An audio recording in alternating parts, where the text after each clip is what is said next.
Welcome to Human Experience, a podcast about life, sharing experiences, and how to make yourself feel better. Men need to talk more about their well-being, so let's make a start. Welcome, listeners, to episode 8 of the Human Experience.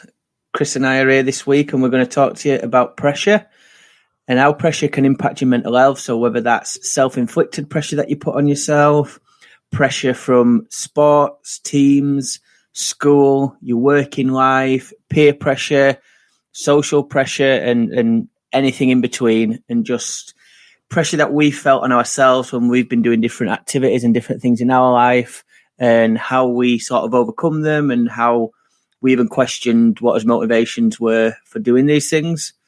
So, Chris, how are we doing, mate?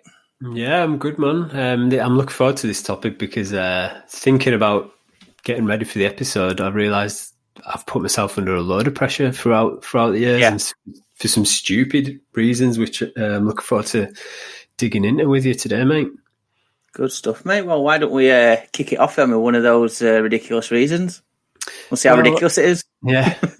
I mean, I'm bad for feeling the pressure of what I think other people think about me. And I guess this stems to, this is peer pressure, really. You know, it's not the like standard or have a drink or whatever kind of peer pressure, although that is real. It's more just growing up. And I think as kids, if you don't play it right, you could end up being outside of the in circle, and getting bullied, all that type of stuff. So I think I did a lot of work to stay within the circle and like try to be the funny guy and, stuff like that to be popular and whatnot. And that sort of pushed you to be somebody you probably weren't on the inside. And that's what you're growing up with. And that, so my goal then was to be in the popular crew. And that I was successful with that. So then that's like a learned behavior subconsciously, where I'm like, right, if I play up to what other people want me to be like, to fit in with them, I can succeed in what I'm trying to do. So yeah, I'm not saying, as I've got older, I've stripped away those layers, but it's still, a big one for me, for instance, in my life now is like, I hate being late to things because I'm like, it's rude, and it is rude. Don't get me wrong, but like I'm like overly worried about what the other person thinks of me. So I'm like, sometimes I'm like 10 minutes early to something just to be there. And that's like a pressure that probably doesn't exist. That person probably wouldn't bat an eyelid if I was 2, 3, 4, 5 minutes late. It's not the end of the world, but in my head I build it up into this big thing to try and sort of not piss somebody else off. But in so doing, I'm stressing myself out for stupid reasons. Does that make sense? Yeah, it totally does, mate. So I'll touch on the second point first, because I can relate to that massive. Well, I can relate to both of them, but second one in recent times, because there's nothing that will sort of kick my day off in the wrong way than being late. Like getting up late, everything falls on that. And then if I'm in the car and I'm commuting to work and there's traffic, like, even though I can do nothing about the traffic, the pressure I put myself under because I know I've got a deadline to be in work for is massive, and no matter, even if, someone turned around to me and went, "Don't worry, mate, you've got nothing on this morning. You just take as long as you want." I would still put myself under pressure to get in on time. Like, it's just something that's ingrained in me. And I guess it's something that is ingrained in probably most all humans, that we're just taught to be punctual and be on time and be ready. Stems from school. You're in at 9 o'clock and you're there for your register, and it goes all the way through your life. But on your first point as well, I think like every childhood growing up, like you fall into these different cliques, and each different clique has a different form of pressure that's associated with it. Like when I were at school, played sports in teams, and I hated weekend games. Like the pressure that I felt, like the night before, I could hardly sleep because I'd have that much pressure thinking how I'm going to play the next day. And I want one of the stronger players in the team. So it will like, somebody's going to have to pick up my slack sort of thing. Do you know what I mean? Like, so I was smaller than others back then. And I was doing a lot of it through peer pressure because all my friends played for the same team. So I wanted to be one of the guys that fit in because they were my mates at school. But that pressure of people coming and sitting and watching the kids play rugby, I was thinking, if I let this team down, then all their parents are going to be like, so my kid's lost because this kid here couldn't catch a ball properly. And that pressure was just massive. I mean, like, if I used to play with my friends at school on breaks or lunches and play football or rugby, I was like head and shoulders above the person that were on that field on a Saturday. Like, I can remember one of my friends pulling me to one side and being like, how come you've just scored like 10 goals in a dinner time? Yeah. And on Saturday, you'll probably hit none. Like, you won't even get an opportunity to hit it. And it's just because I froze under the pressure every single time. Performance pressure, isn't it? Yeah. And the like anxiety that kicked off with that, like getting dressed in the changing rooms before the game. Nerves obviously bring some people alive, but in that environment at like 8, 9, 10, 11, 12 years old, I was just like, why do I keep doing this every weekend? Like, what is it? Like, I love training.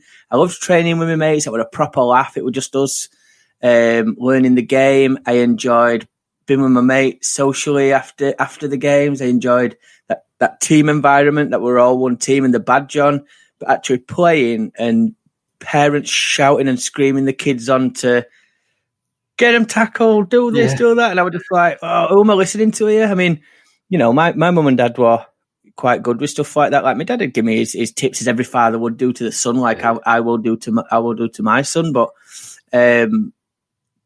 sometimes it'd be parents from opposite teams would be like, go on, get stuck into him. And I was like, what is it? Like, we're under 8s here. Like, calm down. But it's crazy thinking about how much pressure, like, you were 8 or 9, and nobody was putting that pressure on you other than yourself, but that was going on inside your head. And I had very similar sort of things, and I think you see it now more and more with excuse me, the pressure of exams and stuff for kids, like GCSEs and whatnot.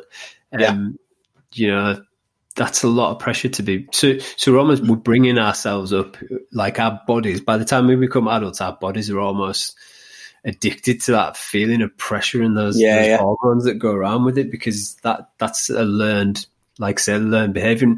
And there is that sweet spot, isn't there, between too chilled out and just like lying backwards, or too like overly stressed, like frozen. There's a sweet spot right in the middle that's like, blood's pumping, adrenaline's going, but I'm still relaxed enough to think properly and act properly. And there's been a few moments when I've had that, like job interviews where I felt like I've nailed it and stuff like that. That does give you a high coming out of it. But there's the same as you, especially like as a kid, on the rugby pitch or whatnot, just frozen in a really crucial moment in the game and totally like dropped the ball or whatever. Like those moments do stick in your head, and you almost want the ground to suck you up. Every time.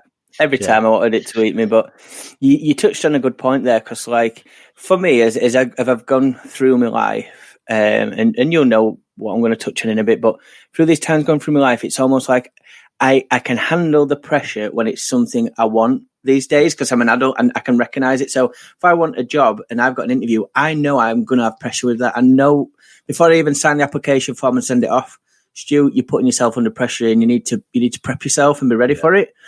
Where back then it were like, if someone had turned around and said to me, you know what, the team's folding, you're not going to play games on a Saturday, so none of us were playing, then we'd have all been able to do something on that Saturday, like go down the park and kick about. Then I'd have been like, game on, I'm up for that.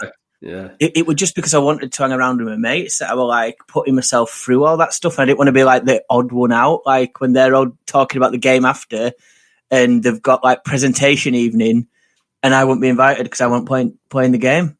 Do you know what I mean? So though, like, there is going to be pressure in that sweet spot when it's something that for me, that I'm going after. But like we've touched on it before, we both started doing jiu-jitsu, which is, for me, is a fantastic sport to get into. I probably just got into it a bit too late. Like, for how I wanted to learn and how I learned, I'd have had to do a lot more hours at it than I could afford to do with working full time, a family at home. So unfortunately, it was just the wrong time. It came at the wrong time for me. But the pressure I was putting myself under to make sure that I was getting there on time, rushing home from work to get changed, making sure that I was back for kids. it just, when I sat down and I actually like adding it up, yeah, you enjoy it, but the enjoyment's been sucked out of it because of the amount of pressure I'm putting myself under, and it's self-inflicted for something. When I actually sat back and went, right, well, what's this adding? And at the minute, it's adding a negative because everything else in my life's got working around this one little thing, and when that one little thing went pear-shaped, everything else followed underneath it like a house of cards. Yeah, that's perfect to sum up kind of how some of the cycles I've had in my life as well. I'll find something that I enjoy, and maybe go back a couple of steps. I've always had this mindset, and when we kind of got to like sort of finished our GCSEs, A levels, and my mates were like, "Oh, what do you want to do like when you grow up?" kind of thing. And I always remember saying, whatever it is, I refuse to live a mediocre life. I'm going to do something big. Like, and they were always like, "Oh, you're so ambitious," and all that kind of stuff. But that's been a curse more than anything else in my life, because it's taken loads of things that I've had a little bit of interest in, and as soon as I show any kind of promise in my head, I'm already like 10 years ahead. Like, right, I need to learn everything right now. I need to do this. Yeah. I'm going to like take this proper serious, and it just strips the fun straight out of it. And then I end up resenting it. I end up becoming like perfectionist. Like can't get anything done because it's not in the image that I think somebody who's world class or something. Even though it's ridiculous, like you've been doing it like 2 months, and you should just fall in. Like we've said many times, fall in love with the process, and you will eventually get to where you want to be. But I'm just so focused on the end goal, not being as good as the person. Like I'll, at the minute, I'm kind of like trying to get in a bit of like writing, like football analysis and stuff just in my spare time, because I enjoyed the data sort of visualization of it. And I'm reading articles from people that must have been doing it like 10 years, like got a degree in it. I'm like, I'm nowhere near as good as that. So it's almost getting to that point now where I'm like, what's the point in me even trying? Yeah. Because I've been through this cycle so many times, and that we're talking about these things on a weekly basis. I'm hoping I can sort of catch it early and say, just remember why you started doing it. It's a little hobby. You enjoy doing it. You aren't going to be the next best-selling author. Certainly not for the next 10 years or whatever. So just chill out. Just enjoy doing it again. Definitely relate to that, mate. I mean, how many times did we go through that cycle with this podcast? We're like, shout out to people like London Real, Joe Rogan podcast, massive, like awesome show content. And I remember like we were talking about, like, yeah, that's a benchmark. Like, yeah, we'll get there. First step, get to like Joe Rogan, and then we'll take it from there. What about Spotify are going to offer the human experience, I tell you. But yeah, so we both can similarly like relate to those instances. But the like mental health aspect of that pressure is not good for anybody. No. And anything where it's like where you don't need it in your life, for me, I had to just cut it out. Like, I'd need to get a job interview. So let's say I were out of work at the minute, then I'd have to put me through that pressure to get a job, because I need to feed the family, need to live. Yeah. But if it's like a social, even like a social event, if I were feeling pressure towards it and stuff like that, I'm thinking, what is this adding? Like, I don't want to go out and get blind drunk this weekend, but I know loads of people that are doing that. Does the pressure, or do I just go have one and come home? Like that peer pressure we've said in the past is almost like sometimes you go out and do it, and then everyone's like, no, stay. And you're like, okay, I'm here now. Let's go. Frank yeah, you wake up with an hangover the next day, and you're like, oh, what did I spend that £100 on? Like, geez. Yeah. It's a slippery slope, and I think like you don't need to live life to the max. Like you don't. You think about like gratitude thing we talk about. You don't need to be this like superstar author that's got this banging job and is traveling the world. Like, obviously, if people want to do that, I'm sure some people enjoy it, but if you don't have space in your life to enjoy the little things and actually not feel fucking like stressed out every single minute of the day, then it doesn't matter how much you're earning or what you're achieving. Like, that is not a healthy lifestyle. That's hell. That's hell to me to live in. Yeah. Like, same here, mate. Like, there's even times at work where I kind of like, I put graft in to get to where I am now, and I love it most of the time. But some days I just there's just problems getting thrown at me left, right, and centre. And I just want to just say, look, I haven't got all the answers. Do you know what I mean? But because there's that expectation that you're meant to be the one with the answers, and you've proven in the past you can do stuff. There's no option really to just say, oh, fuck this, I'm not doing it, really. But like sometimes you just want to almost spit your dummy out, like, I don't know what I'm doing. Like, what is it? Can we just pause this, because I'm human as well, and I need to have a moment. And you know, like I think self pressure in careers is massive, and it stems from like keeping up with the Joneses sort of thing. Me and you have spoke a lot in the past about like social media pressure and what people look at people in life. But there was a board game when we were kids called the Game of Life, and like you won the Game of Life by having the best job, the most cars at houses. Like that message is ingrained in us. So there's something somewhere where it's like you want to strive for those things, but if striving for those things is bringing everything else around you down, you need to do like just take a moment and pause and just go, right, what am I grateful for, and why am I doing this? And if it is something where you're like this benefits every part of me, then I would say push through, work on those emotions, practice your meditating. But if you like, it's only because I want X person to be jealous of how successful I am, and I want to put it all over social media that I'm successful, then I'd be like, that's the wrong reasons to be putting yourself through all that pressure. Yeah, definitely. And so that's a good sort of segue into the social media aspect of it. We've talked, privately at length about just the unrealistic expectations that social media gives people. Photoshop their lives, and they show like, I've done it, I'm barely on social media anymore, like literally don't post anything on there, just check the football on Twitter and whatnot. But in the past I used to do like, I'm going on holiday, so let's show the airport pint, look how cool. Like, and of course you're going to be excited, but that was probably like top 3 moments of my year, and I'm like, right, like get this filter out there. And if everybody does those top 3 or 4 moments of the year, it looks like everybody's always living an ace life. If they don't see you on a Monday morning when you try to drag your sorry backside into doing a workout and all that kind of stuff, in life they get missed. Although that's becoming a thing now, isn't it, where like, look at me working out, I'm proper trainer, stuff like that. So but yeah, like especially for young teenagers and whatnot, the links to sort of comparing yourself to somebody you think's more beautiful than you or cooler or is in the cool group at school, like that. Think how much pressure we put ourselves under back in the day, and social media wasn't a thing when we were in school. Times that by social media now, and I can sadly see how that can go downhill very quickly for somebody of that age and that mindset. Yeah. We touched on it extensively, but like young influential minds, like when social media's got things of like party invites, likes, dislikes, and they're looking at those photos and being like, well, I've edited that to be my best self, I'm going to get 1,000 likes or whatever, and they get 10. A lot of their build up in the mind has been around like how much people are going to like this photo, and it's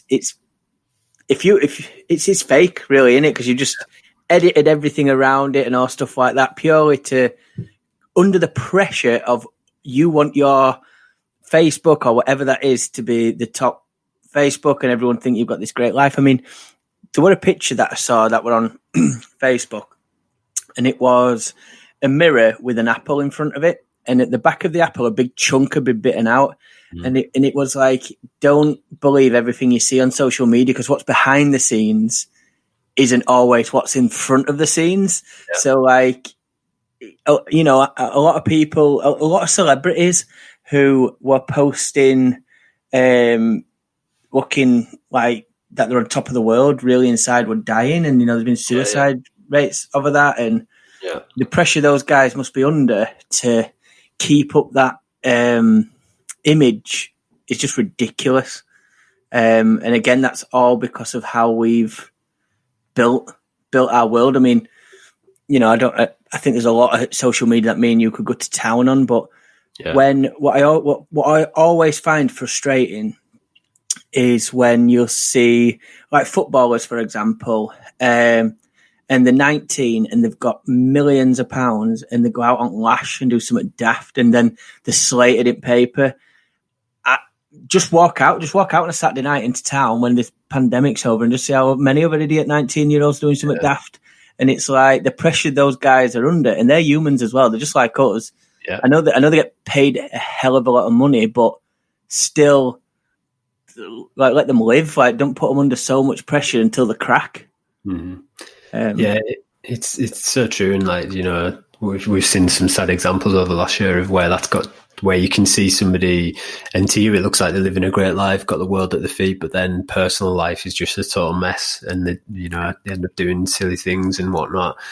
And you truly don't know what goes on behind the people's eyes, do you? In the back of their head. I think some of the thoughts we have, you know, and we feel like we're quite level-headed people, and, you know, being in the spotlight, that must be crippling. Do you know, the whole country looking at it, picking you up on it. And I get sad sometimes, like, do you know, when people get pulled up on something they posted on social media when they were like 15 and they're 22 now. And don't get me wrong, you've got to take responsibility, and there's some stuff you just shouldn't put out there. But who didn't make a bad mistake when you were 13, 14, 15? Do you know? Oh, yeah. I shudder at some of the stuff I used to do back in those days. Yeah. But in the world of social media, it's record now. Anything digital, like, it is just on record now, and somebody can get hold of it if they need to. Whereas we didn't have that in the past. It was a bit easier to get away with it. It was like, what's the word? I think it's on one of the films, like, today's newspaper is tomorrow's chip paper, something like that. I can't remember what film it were off, but you know, in this world today, like, it's just everywhere. And I think one of the biggest rises in mental health has been the pressure that's come along with social media, and the pressure that we have for keeping up with the Joneses, with everything that you've got available to you today, like new cars, how many new build housing properties are going up, the latest iPhones, and like everything you have on. Like, before, back when we were kids, the only places you saw adverts, like TV, billboards, magazines. I'm trying to think of how many other avenues in, and I think that's about it, really. You'd have had catalogues and stuff like that if your parents got your Argos in or whatever, but these days you can see adverts from something that's on you 24/7 of like what you should be, what you shouldn't be, and it's at the drop of a button just to turn it on. You're connected to the worldwide internet. You can see everything. Celebrities are constantly throwing out their content about what they do, how they look, and then obviously that just filters down. And, you know, and I'm not sat here criticising anybody's choices. It is just the world we live in, but the bit comes to it is where you, like, let that damage who you are, and you start to feel like upset about it, and you feel down about it, and you're anxious about it. When those moments arise, that's when it's negative. Like, anything up to that point, and you're enjoying it, and you're not getting sucked into it, then knock yourself out for you know, from my point of view. But the second it becomes a downward spiral into mental health territory, just turn it off. Like, for me, I just come off Facebook. When I was suffering at my height with anxiety, Facebook was one of the first things to go, because every time I turned it on, there was some form of natural disaster. Yeah. So. Yeah, I had that same thing when I eventually decided to come off Facebook. I just had this sudden epiphany moment where I was like, I never feel better after opening up social media. I always feel either anxious, sad, angry. You know, it wasn't a good experience, but it was like ingrained in me where, like, and I'm still pretty bad for, like, opening my phone without any reason to. You know, I have to physically put it away from me to stop myself, like that jerk reaction, just to fill in the gaps. And maybe we'll talk a bit about that sort of thing in a different episode, the addictive nature of technology and stuff that we've got now. But I think the point stands, it's such a, like you say, it's like adverts beamed into your brain 24/7 of what you should look like, what you should be doing, and that's where it's easy to compare yourself to somebody else. But for me, and we'll probably now start talking about how we can deal with this, but number one, for how you can overcome it, you're the only one person you need validation from is yourself. If you can be comfortable with who you are in your own skin, and, you know, in the life that you live, then that should be enough. Do you know, other people that are important should see that you're happy doing that, and be glad for you and be happy for you. And you should try and impress yourself and nobody else. I know it's easier said than done. We all fall into the traps, especially when if you're single, trying to impress other people to go out with you and stuff. But that's where I've found the most peace of mind. I'm like, actually, yeah. Why am I holding myself up to this pedestal that I'm not bothered about being there, but I'm bothered about somebody else thinking I should be up there? Just live the life you are and do the things you enjoy doing. Couldn't agree more, mate. Like, that's something we've talked about, like, on a regular occurrence. In it, like the goals I've set myself in the past, in recent times, actually, where you're just like, why do I think that that's realistic achievement for the stage I'm in my life? It wouldn't have been realistic if I were 21 years old with no commitments and things like that. But I don't know. I'm a sucker for, like, setting that bar as high as I can and then crashing well under it. Yeah, you just need to set yourself realistic goals and break it down, like we always say. And people, might be sick of it, but it's an important message, guys. Just focus on the 1% daily wins to get you towards there, and you'll get there a lot quicker. Like, don't fall into my trap where I'm thinking 10 steps ahead. And a common, this has happened in loads of ways. A common mistake I made is try to run before you can walk. And yeah, you might have some early success, but because you've not taken the time to totally embed the basics of something, it catches you out later on. Like, you've shot ahead of your learning curve and you've missed out some crucial steps, and that comes with pressurizing yourself and having that unrealistic expectation. Yeah. One of the things that I try to do to release pressure from my mind is I write it down. So I keep a diary when pressure starts to mount up. Yeah. And we've recommended this for things like when you're having anxious thoughts and stuff like that. But I tend to find now when I read back, it's a lot of times that I've been under pressure. So it might be like a work-related incident that I've got coming up, and I write down, like, why am I feeling pressure towards this?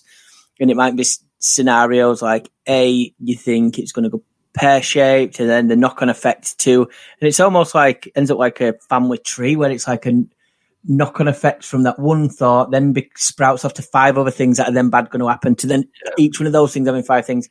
And I just have to go down and go, look, if that happened, what is the worst thing that could possibly happen to it? And it's like, well, feedback. Oh, okay. Yeah. All right. So would I take that feedback on board and would I push forward with it and take it in the right way? Yes, you would. All right, then, well, I can just put a line through that. And if it happens, I'll take the feedback and I'll learn from that experience.